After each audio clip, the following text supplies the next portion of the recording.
Bon matin sur France 3 Bretagne, bienvenue à toutes et à tous dans notre émission. Ensemble, c'est mieux, prendre soin de son cœur et de ses artères. Cela repose essentiellement sur nos habitudes de vie. Comment réduire le risque cardiovasculaire, première cause de mortalité dans le monde? Bien manger, bien bouger. On vous donne ce matin tous les conseils pratiques et surtout à la portée de tous. Mais avant, comme chaque jour, partons retrouver Evan. Salut Evan, quoi de neuf ce matin? Salut Anne Fanté, bonjour à tous. Ce matin, je suis sur le bord du golfe du Morbihan à Arradon, au collège Saint-Jean-Baptiste-La-Salle, qui met en avant le bien-être des enfants à l'école. Et oui, on en parle beaucoup au travail, mais quid de l'école? Et bien justement, vous allez voir qu'il y a plein d'initiatives qui sont mises en place dans cet établissement. Bonjour à toutes les deux. Bonjour. Bonjour Evan. Caroline, vous êtes la directrice de l'établissement. Dany, vous êtes la présidente de l'association des parents d'élèves. Tout à fait. Expliquez-nous ce que vous avez mis en place dans ces classes, brièvement. Alors, déjà, on est parti d'un constat, c'est que nos élèves sont de plus en plus grands. Vous allez rencontrer une élève de 5e qui est immense et qui avait besoin de matériel adapté. Et puis, on a aussi souhaité aider les enfants qui avaient des difficultés pour se concentrer, pour rester attentifs en classe et qu'ils aient de plus en plus envie d'apprécier d'être au collège, de travailler pour que les résultats soient encore meilleurs qu'ils ne le sont. Voilà. Quelle présentation. Et alors, qu'est-ce que vous avez décidé d'installer dans ces classes? Alors en fait, nous avons analysé en fait différents postes pour proposer en fait différents services aux enfants. Donc des bureaux vélos, des tabourets instables qui correspondent un peu au ballon aussi, c'est la même chose, comme on peut voir en entreprise, et des coussins de posture, voilà. Et des tables hautes. Et des tables hautes pour les élèves. Nos fameux élèves qui sont très grands. Tables hautes qu'on va voir dans un instant. Est-ce que les classes ont évolué si on prend dans les 5 ans dernières années?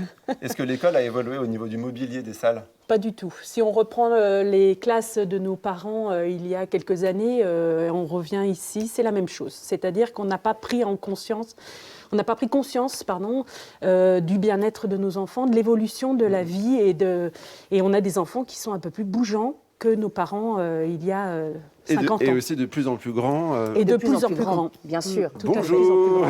On commence à s'incruster dans le cours de maths. Bonjour les 5e A. Bonjour. Alors justement, on peut voir au fond de la classe des vélos-bureaux qu'on ira voir tout à l'heure. Et puis cette table haute que tu occupes, Jade. Salut Jade. Bonjour. Est-ce que tu peux nous présenter un petit peu comment elle fonctionne, ta table? Là, on peut lever la table. Donc, comme ça, on peut la descendre. Ensuite, on a la manivelle qu'on peut monter, où on peut monter la table ou la descendre. Et on peut aussi descendre ou monter la chaise. Donc avec la petite manette qui est en bas. Donc, voilà, où on peut la descendre. Alors Madame la directrice nous a dit que c'était très grande. En effet, pour ton âge, tu es très grande. Est-ce que tu te sens mieux sur cette table plutôt que sur une table standard? Je me sens mieux parce que ça m'oblige aussi à avoir le dos droit, car j'ai un peu des problèmes de dos, mais ça m'oblige à avoir le dos droit et je me sens mieux comme ça. Bon, je te laisse sur ton sujet de symétrie axiale. Personnellement, je ne sais même plus quoi faire, donc tu m'apprendras tout à l'heure. Avant de se quitter, expliquez-nous un petit peu les effets que ça peut avoir sur les élèves. Dany, peut-être, venez avec nous. Oui. Les effets que peuvent avoir ces nouveaux mobiliers sur le comportement des élèves. Comme l'enfant est beaucoup mieux installé, il n'a pas besoin de rechercher en fait une position autre pour arriver à trouver sa position. En fait, il faut savoir qu'un élève, on a dans le corps un mouvement constant et en fait, il faut pouvoir faciliter ce mouvement. Et en fait, de proposer de régler la hauteur comme elle veut. Jade peut peut-être tout à l'heure la baisser un peu plus, remonter, se mettre debout. Voilà, ça aide à canaliser son énergie et puis ça lui permet de respecter ses mouvements internes. Bon, et puis alors, on va continuer à en parler dans quelques instants. Le Tour de France, c'est pour bientôt. C'est pourquoi je vous propose d'aller découvrir dans quelques minutes le vélo-bureau. Oui, c'est un nouveau concept. Peut-être qu'un jour, on fera le Tour de France aussi en vélo-bureau. À tout à l'heure.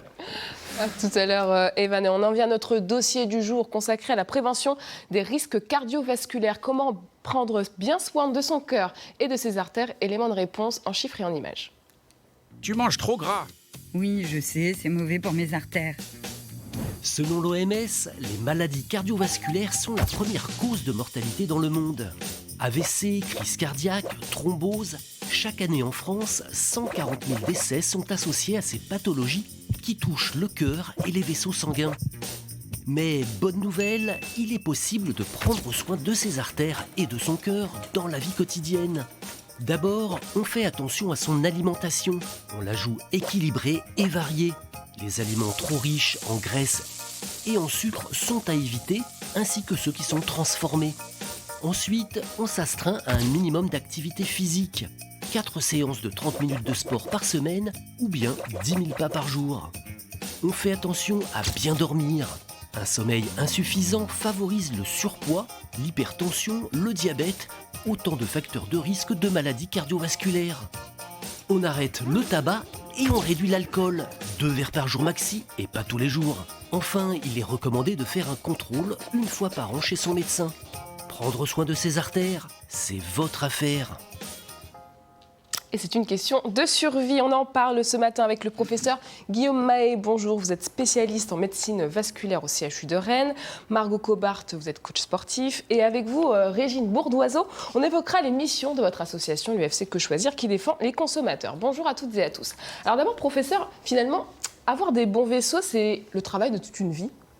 Oui, alors en effet, ce qui est super important, c'est que ça va commencer dès le plus jeune âge, et donc c'est pour ça que c'est très très important en fait d'apprendre aux enfants à pratiquer une activité physique et à bien manger, mais dès le départ, pour prendre de bonnes habitudes. Et vous insistez d'ailleurs sur le fait que c'est à la portée de tous. Il ne s'agit pas de devenir des super-héros de l'alimentation saine ou des super sportifs finalement. Non, alors en effet, ce qui compte, c'est vraiment un petit peu d'activité physique chaque jour au quotidien. Et d'ailleurs, il y a des études qui sont intéressantes qui montrent que des gens qui font beaucoup d'activité physique, s'ils arrêtent au bout de 40 ans, bien finalement, ils retrouvent la mortalité de gens qui n'ont jamais fait d'activité physique. A contrario, celui qui va s'y mettre tardivement, eh bien, il va de nouveau améliorer ou diminuer sa mortalité. C'est la régularité qui compte la finalement. La régularité, exactement, qui compte au quotidien. Alors c'est vrai que quand on est plus ou moins jeune, on est plus ou moins sportif avec la vie active, les enfants, on se dit bon j'ai pas le temps.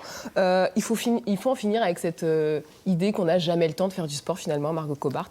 Ah oui, exactement. On a toujours le temps. On a toujours 30 minutes à accorder dans une journée. 30 minutes dans une journée, c'est rien. Vraiment, c'est rien. Il n'y a pas besoin, effectivement, comme disait le docteur Mahé, de devenir un grand athlète.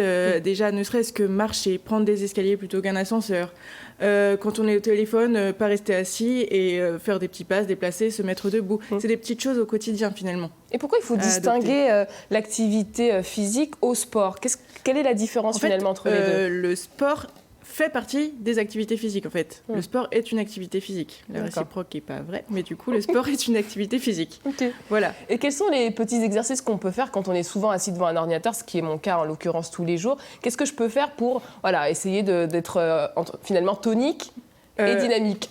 On peut penser déjà à faire des petits mouvements. On est assis sur sa chaise, on peut tendre sa jambe, lever le genou, se mettre en position debout, se rasseoir. On peut aussi utiliser les gros ballons, comme on appelle les Swiss balls, c'est les ballons souvent qu'on utilise pendant la grossesse. Ouais.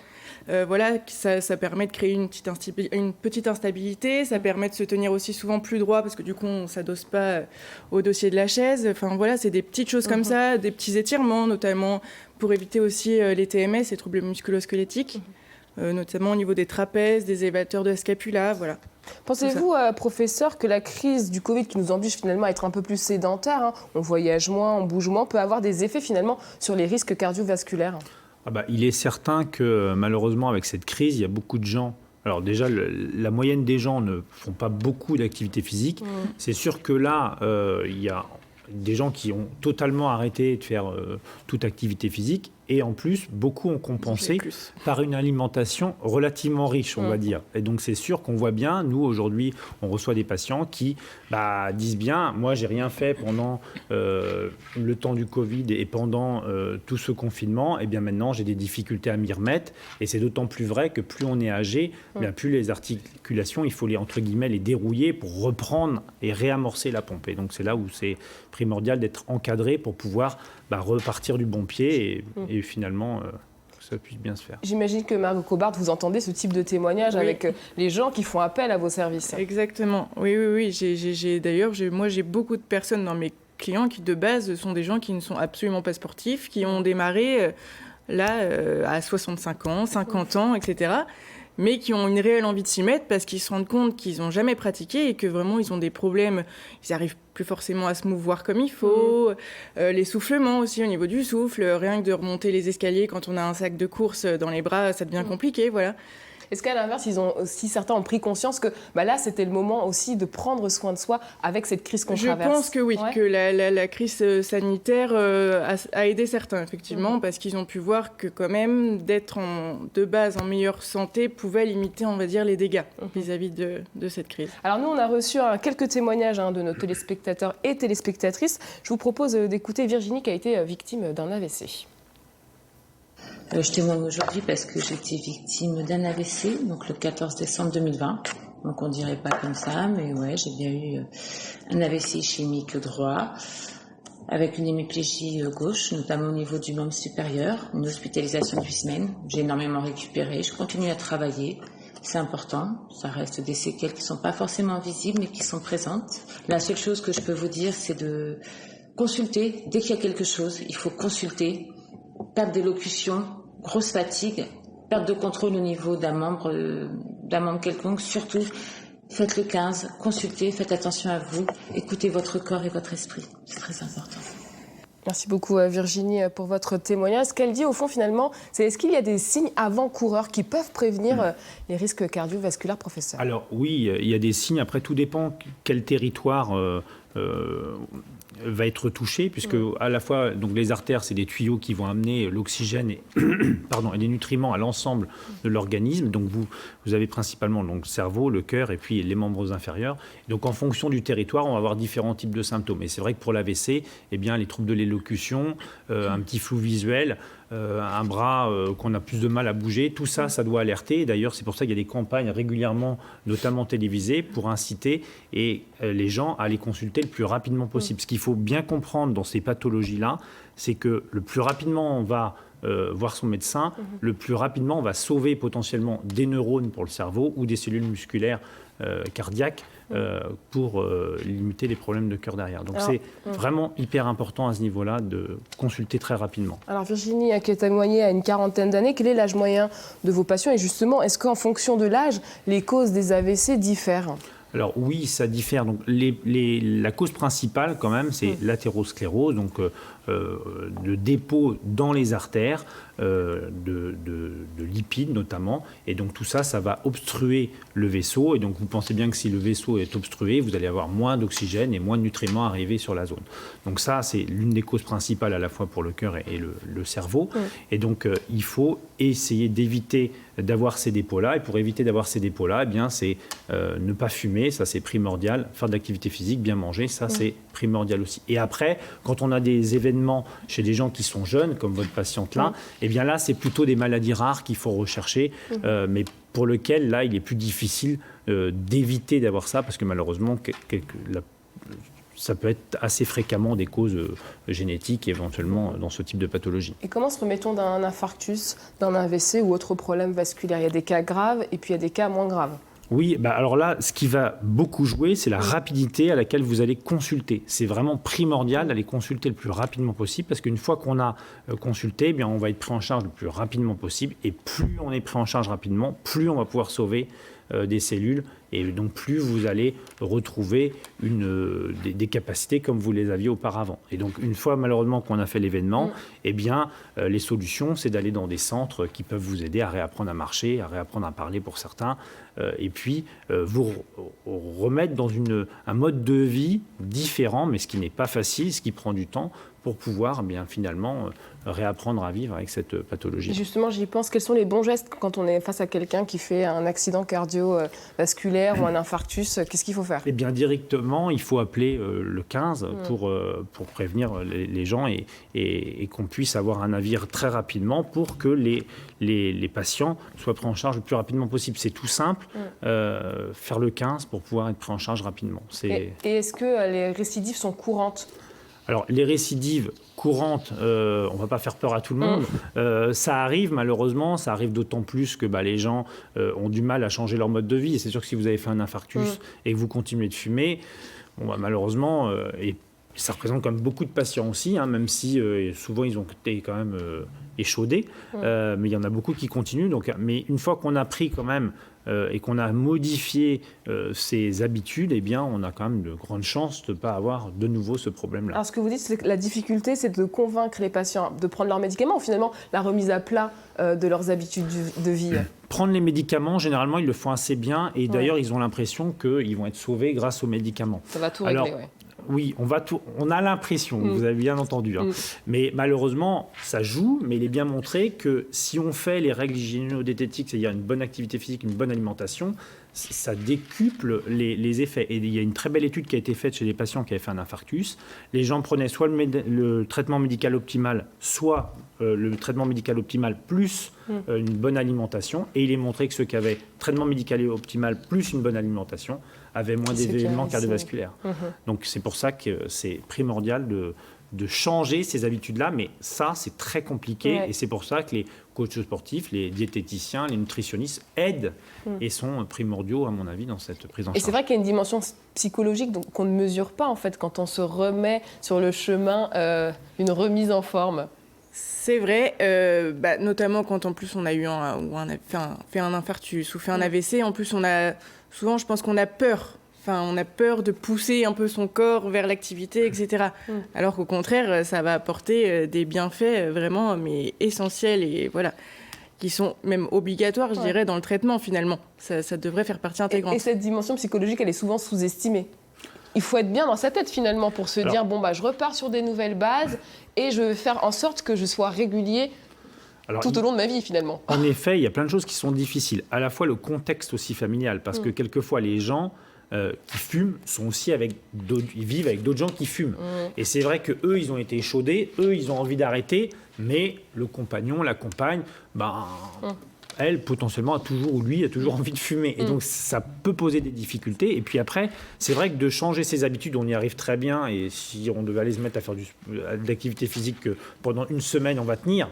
Mais tenir pendant 10 ans, 15 ans, c'est plus compliqué. Donc, c'est un vrai marathon. Il y a un vrai marathon. Il y a tout un changement de concept de vie et qui n'est pas simple à modifier pour les gens. Vous vouliez ajouter quelque chose, Margot Cobart ? Oui, non, je disais, en fait, c'est vrai qu'effectivement, le problème, c'est d'être régulier. C'est ça qui est surtout compliqué. Les gens, ils se sont fait peur, ils s'y mettent, là, ils sont à fond au taquet, c'est parti. Et en fait, ça s'essouffle et c'est quoi les petits conseils que vous donnez à ceux qui ont des signes de motivation et puis parfois... Déjà, je pense qu'il faut trouver la bonne activité, quelque chose qui nous plaise, parce qu'à partir du moment où déjà ça nous plaît, on a l'envie de le faire, c'est déjà plus facile. Trouver ce qui nous correspond le mieux. Est-ce que c'est de pratiquer tout seul, en collectif, plus de la marche, de la natation. Il faut vraiment trouver, je pense, quelque chose déjà qui nous plaît, vers quoi on a envie d'aller. Déjà, ça va aider à tenir. Mais c'est vrai que le plus dur, c'est vraiment la régularité. Et on sait qu'au bout de 2 mois, déjà, les bénéfices, en fait, si on arrête, si on devient inactif pendant 2 mois, on a déjà les bénéfices qui commencent à disparaître. Donc, voilà, c'est essentiel de continuer. Alors, on va écouter à présent d'autres conseils. Une autre coach sportive, Karine, qui nous présente ses conseils. Pour la prévention des maladies cardiovasculaires, ça va être indispensable d'avoir une bonne hygiène de vie et ça passe par l'alimentation. Il va falloir qu'elle soit saine et équilibrée et pour ça, il va falloir éviter tout ce qui est produits industriels. Ensuite, ça va passer par l'activité physique. On va pouvoir faire de la marche, du jogging, de la natation ou encore du vélo.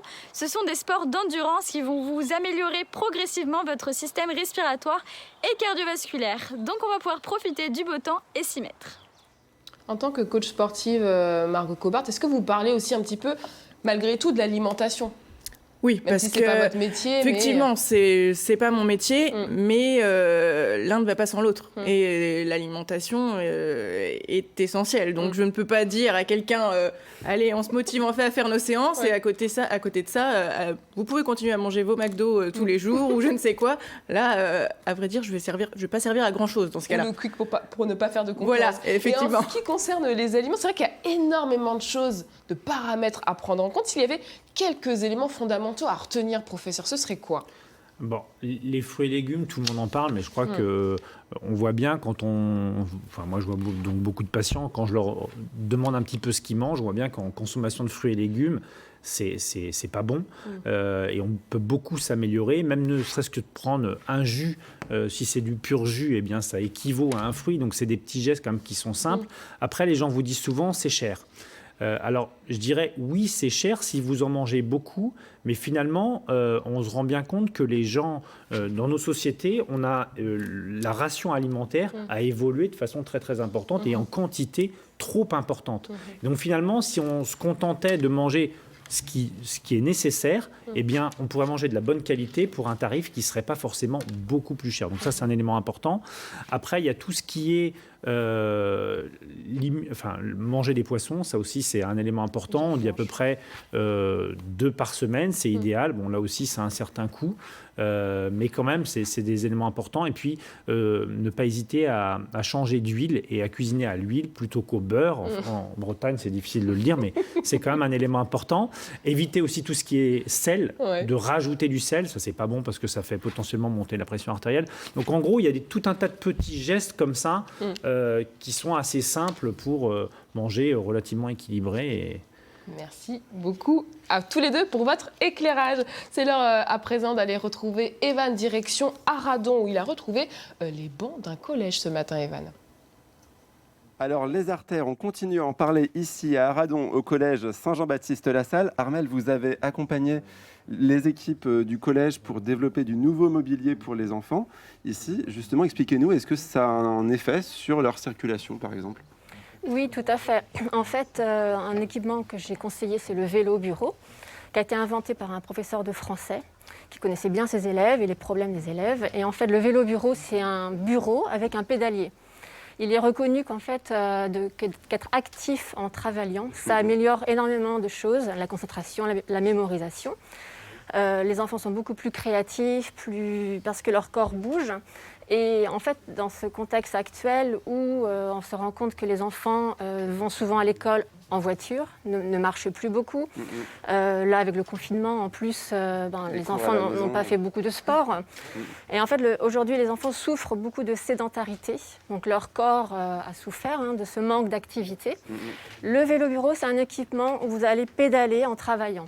Alors, on peut penser qu'on va avoir un problème de concentration. Pas du tout. Très rapidement, le corps est en mouvement et oublie qu'il pédale. C'est assez naturel, en fait. On va aller voir ça avec Thomas qui pédale et on se revoit tout à l'heure, Armelle. Thomas qui est sur l'un des vélos bureaux de la classe. C'est vrai que j'ai une question, Thomas. Déjà, salut. Bonjour. Est-ce que tu arrives à rester concentré sur pédaler et faire toujours ton sujet de symétrie axiale ? Oui, beaucoup, oui. On arrive à se concentrer, on pédale, ça nous fait une activité sportive. Donc oui, surtout qu'on n'a que la récré, nous, pour se défouler. Donc le vélo est très pratique. Ça veut dire qu'à la récré, tu es fatigué finalement, tu vas plus courir dans la cour ? On marche toujours, mais oui, c'est vrai que c'est ça. Mais rassure-moi, tu fais pas du vélo toute la journée quand même ? Non, 1 heure. Bon écoute, je te laisse. En tout cas, j'aimerais bien essayer après. On dirait le vélo d'appartement de ma grand-mère. On va aller voir comment est-ce que vous vous organisez parce que justement, comme Thomas nous le disait, vous avez un planning et Madame la directrice, le planning est hyper suivi. Tout le monde ou presque veut faire du vélo. Exactement. Alors ils ont commencé par une phase de test. Ils ont essayé tout le matériel adapté proposé dans la classe. Et puis ils ont posé un verdict sur ce matériel. Et ils ont décidé de plutôt choisir soit les coussins, soit le tabouret, soit le vélo. Et vous avez vu, certains ont dit non, moi, le coussin de posture, ça ne m'intéresse pas, ou bien le tabouret instable, ça ne m'intéresse pas. Et donc, un planning a été mis en place pour que chacun y trouve du plaisir à travailler. Justement, ces coussins et tabourets instables, Armelle, vous allez aussi nous les présenter.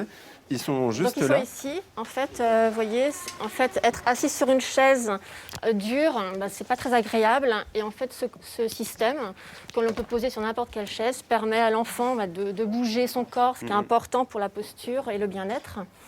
Donc, il y a ce coussin. Et ensuite, vous avez les tabourets, vous voyez, qui sont comme ceci et qui permettent de bouger. Donc, et ça, l'avantage, c'est quoi ? Eh bien, c'est pareil. L'avantage, c'est de pouvoir trouver sa position et de pouvoir ne pas rester statique et de pouvoir et de pouvoir être bien installé et d'être dans une bonne position. De ne pas être crispé en fait. Souvent à l'école, les enfants sont crispés parce qu'il y a des moments, c'est un petit peu angoissant, hein. On apprend, on est interrogé. Et du coup, le corps va se crisper, va créer un stress. Alors que si vous êtes assis sur un tabouret de ce type, qui bouge, eh bien, vous allez vous détendre, respirer, et l'apprentissage va se faire dans de meilleures conditions. En tout cas, ça donne envie de retourner en classe de 5e. Je vais voir s'il n'y a pas une petite place qui reste pour moi ici au collège d'Arradon. On en reparle dans quelques instants. On se retrouve dans la cour de récré. Vous allez voir qu'il y a d'autres installations qui font de ce collège un exemple en matière de bien-être pour les enfants. À tout à l'heure. À tout à l'heure, Evan. Place maintenant à notre volet emploi. On fait découvrir ce matin le quotidien d'un technicien vendeur de cycles. Voici le portrait de Rémi. Donc essayer, et puis sinon repasser, hein. On réajustera. Je pense que la vieillerie doit aider.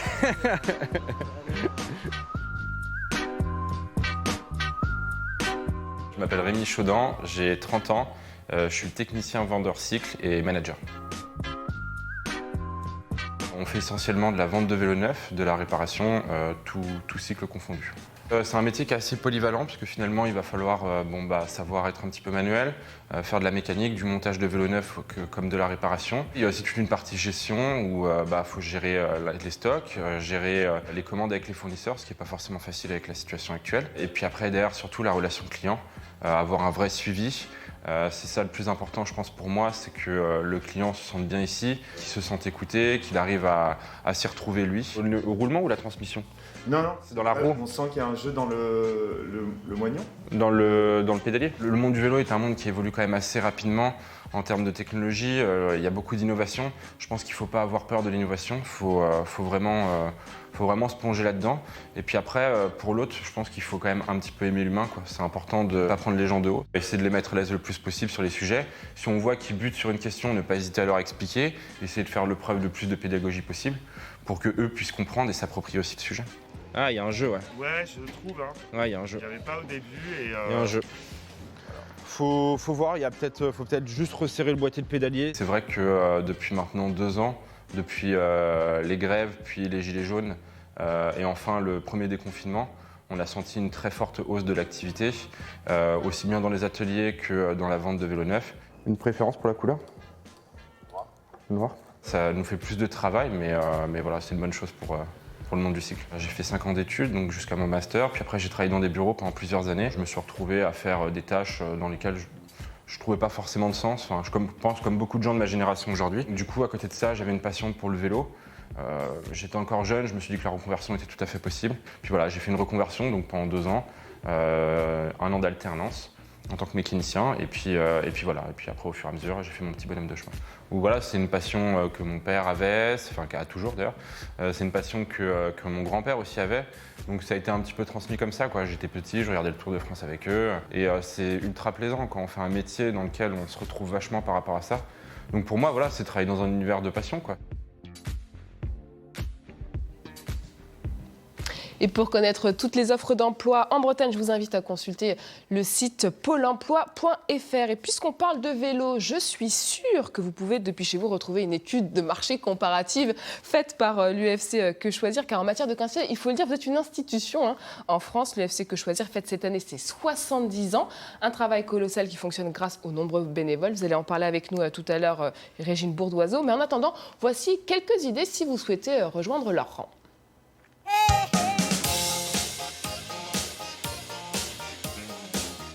J'en ai marre de me faire arnaquer. Défends-toi, engage-toi dans une assoce. Pour défendre les droits des consommateurs, soutenir les victimes de litiges, interpeller les professionnels mis en cause ou dénoncer les pratiques déloyales, les associations de défense des consommateurs ont besoin de bénévoles, notamment pour enquêter. Vous pouvez ainsi devenir visiteur mystère en magasin, relever des informations de manière anonyme, créer vos propres enquêtes locales.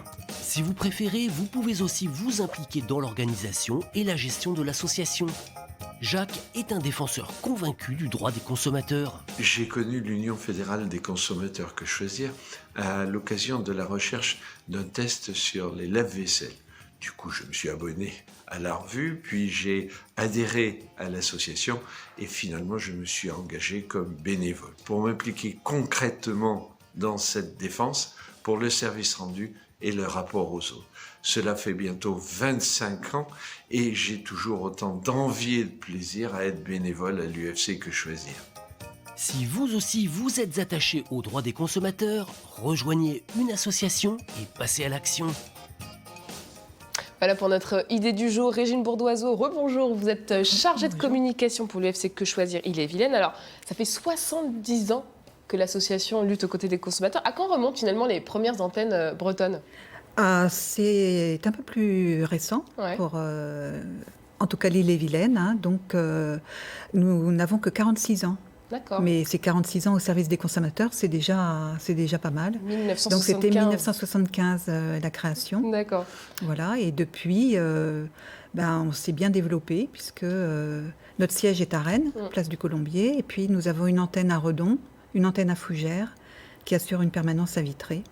Voilà. Alors, vous avez deux grandes missions, l'information, les tests, enquêtes et études, et le conseil, notamment avec vos tests comparatifs. Finalement, quelle est l'activité la plus plébiscitée par les particuliers ? Alors, là, vous parlez de Que Choisir Toutes en général, des revues. Nous, on est une association et notre mission principale, c'est de défendre, de conseiller les consommateurs au niveau local et de les défendre. C'est notre mission principale en tant que bénévole. Donc, on est une 60aine de bénévoles sur l'Ille-et-Vilaine, donc 30 à Rennes. D'accord. Et sur quel litige, finalement, vos adhérents vous consultent le plus ? Alors, en majorité, ce sont les achats. D'accord. Les achats de biens et de services, particulièrement les achats en ligne. Là, ça génère énormément de difficultés. Ensuite vient le logement, la construction et la location. Et puis après, à peu près à part égale, les énergies, la téléphonie, les assurances, les banques. Et j'imagine qu'avec la crise sanitaire que nous traversons, vous êtes beaucoup sollicité aussi sur les annulations liées. Voilà, ça a été une explosion depuis la pandémie, là, d'annulation de vols, de séjours, de mariages. Alors avec tout ce qui en cascade, toute la chaîne, voilà, qui suit, j'imagine. Voilà, ça a été générateur de beaucoup de litiges qui ne sont toujours pas réglés pour certains. L'UFC a signé 20 compagnies aériennes en justice. Donc là, ça va être un combat de longue durée. Et souvent, les litiges, vous arrivez à les régler facilement ou il y a vraiment des cas qui sont tortueux, qui mettent des années à être réglés ? Alors, lorsque nous prenons un dossier en charge, pour nos adhérents et que nous écrivons aux professionnels, dans 50% des cas, le litige se règle. D'accord. Voilà. Mais pour avoir cette aide personnalisée, il faut être adhérent de votre association. Il faut être adhérent, c'est la loi qui nous y oblige. Ouais. Mais nous répondons à de nombreuses questions de consommateurs qui ne sont pas adhérents. Pour vous donner un ordre d'idée, nous avons répondu à 2000 questions en ligne l'an dernier, en 2020. Ah oui, quand même. Oui. Donc, seulement l'antenne sur laquelle que vous Oui, dirigez. de Rennes, oui. Rennes, Redon-Fougères. D'accord. Et donc, 50% des litiges se règlent là, et je pense qu'on y voit là l'effet de la notoriété de l'UFC. Incontestable. Voilà, dans le règlement des de litiges. l'important groupe de pression que c'est. Et puis de l'effet de la revue Que Choisir. Parce qu'avoir un article négatif dans Que Choisir, c'est pas bon signe en général. Alors, vous voilà. fonctionnez qu'avec des bénévoles. Quels sont vos besoins en ce moment, justement ? Énormément de besoins. Donc, pour tout ce qui est... nous participons à peu près tous au règlement des litiges. Donc, pour nous rejoindre, là, il faut avoir de l'intérêt pour les questions de consommation, au sens large. Il faut être procédurier aussi ? Non, on ne va pas dire Pas procédurier, mais il faut pouvoir étudier un dossier et puis rédiger un minimum un courrier. Mais nous travaillons en équipe et on apprend en travaillant avec les plus anciens et puis voilà, on a des formations aussi. Ouais. Alors, il nous reste 40 secondes. Qu'est-ce qui vous plaît, vous, Régine Bourdoiseau, dans cette mission ? C'est extrêmement gratifiant quand on arrive à résoudre un litige, qu'on empêche un jeune couple, qu'on évite un jeune couple d'avoir une dette de 25 000 € pour des panneaux photovoltaïques dont il ne voulait pas. bon, on est heureux. Et puis, le fait de travailler en équipe, d'apprendre sans arrêt et de transmettre, parce que nous avons des missions aussi. En tout cas, il y a beaucoup de personnes qui vous doivent beaucoup à l'UFC. Merci beaucoup, Régine Bourdoiseau, pour ce coup de projecteur. Il est maintenant l'heure d'aller du côté d'Arradon pour retrouver Evan. Evan qui est heureux, comme tout, de retourner au collège. Bon, ça vient de sonner l'heure de la récré il y a quelques secondes ici à Arradon, donc on en profite aussi, mesdames. Madame la directrice, parlez-nous un petit peu de votre projet d'établissement qui va au-delà d'installer des bureaux vélos et des tables hautes dans les classes. C'est une vraie vision globale que vous avez ici. Oui, Evan, on avait déjà travaillé il y a 5 ans sur le poids du cartable. Et là, il y a 1 an, on s'est dit que faire déjeuner les enfants dehors, ça participait aussi à leur bien-être. Et ils apprécient cette formule du plateau repas pris sur une table de pique-nique. Ils y prennent beaucoup de plaisir. Et j'ai vraiment envie de dire que c'est une politique générale. On a 2 élèves qui arrivent, qui rêvent que d'une chose, c'est de prendre notre place. Justement, on parlait un peu de sédentarité par rapport aux enfants. Ne soyons pas sédentaires, levons-nous, allons marcher un peu dans la cour. Exactement. Et Armelle, j'en profite, vous avez accompagné le collège pour justement trouver du mobilier adapté aux enfants. C'est un mobilier qu'on trouve de plus en plus en entreprise. Est-ce qu'on peut dire que le monde de l'entreprise vient un petit peu dans le monde de l'école maintenant ? Exactement ça. En fait, j'ai travaillé beaucoup pour les entreprises. Je suis consultante maintenant en équipement pour le bien-être au travail, sur nos lieux de vie. Et en effet, les entreprises commencent à se préoccuper du bien-être des collaborateurs par des équipements ergonomiques, des tables hautes, le vélo bureau, des équipements qui apportent vraiment de la bienveillance et du bien-être. Parce que on est en pleine période aussi où les burn-out explosent, etc. Donc en fait, en entreprise, c'est devenu habituel de s'occuper de la QVT, la qualité de vie au travail. Les startups, elles l'ont compris, elles le font spontanément, les jeunes notamment, ceux qui ont 20 ans, 30 ans. Et en fait, je me suis rendu compte qu'à l'école aussi, il y a énormément de besoins. C'est-à-dire que nos enfants, c'est une période cruciale, l'école en fait. Parce qu'ils se développent, ils développent leurs capacités, leur créativité, leurs apprentissages, et leur corps grandit.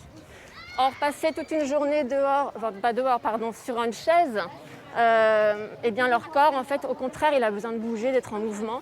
Et donc cette école, ce collège à Arradon, dans le cadre de son projet pédagogique, a compris tout ça. Donc pour moi, c'est vraiment un collège innovant, un modèle que j'espère voir se reproduire partout. Alors justement, voilà. Si on veut que ce modèle puisse se reproduire, il faut qu'on parle aussi des sous, parce que c'est le nerf de la guerre. Comment est-ce que vous financez ça ? Alors cette année, on l'a financé complètement en autonomie. Il faut savoir que le LOGEC et l'appel du collège, l'association des parents d'élèves et le collège ont travaillé ensemble pour trouver... Vous faites plein d'actions. Beaucoup d'actions, exactement. Les parents d'élèves font énormément d'actions tout au long de l'année pour pouvoir récupérer de l'argent et offrir en fait le maximum de bien-être à nos enfants. Et je suis désolée, c'est déjà la fin. Très rapidement, Caroline, comment ça va se passer pour les enfants qui sont ici quand ils vont aller au lycée ? J'ai un rêve alors. Allez, dites-nous. J'ai un rêve, c'est qu'effectivement que les lycées s'équipent, ça serait l'idéal. Que nos grands puissent continuer à avoir du matériel adapté à leur statut et leur hauteur. Ça serait vraiment, vraiment bien. C'est tout ce qu'on vous souhaite et surtout tout ce qu'on leur souhaite. Merci beaucoup de vous investir comme ça pour le bien-être des enfants. Ça fait plaisir. Merci, ça donne envie de retourner sur les bancs de l'école. Je ne sais pas ce que tu en penses, Anne-Fontaine, mais moi je signe direct. Je te reconnais bien là, Evan. À demain. On arrive au terme de notre émission. Merci à vous pour votre fidélité chaque matin. Merci à nos invités d'avoir été avec nous et de nous avoir éclairé sur les bons gestes pour la forme, la santé et contre les litiges. À suivre dans quelques instants votre journal régional. Je vous souhaite, quant à moi, une très belle journée sur France 3 Bretagne. À demain.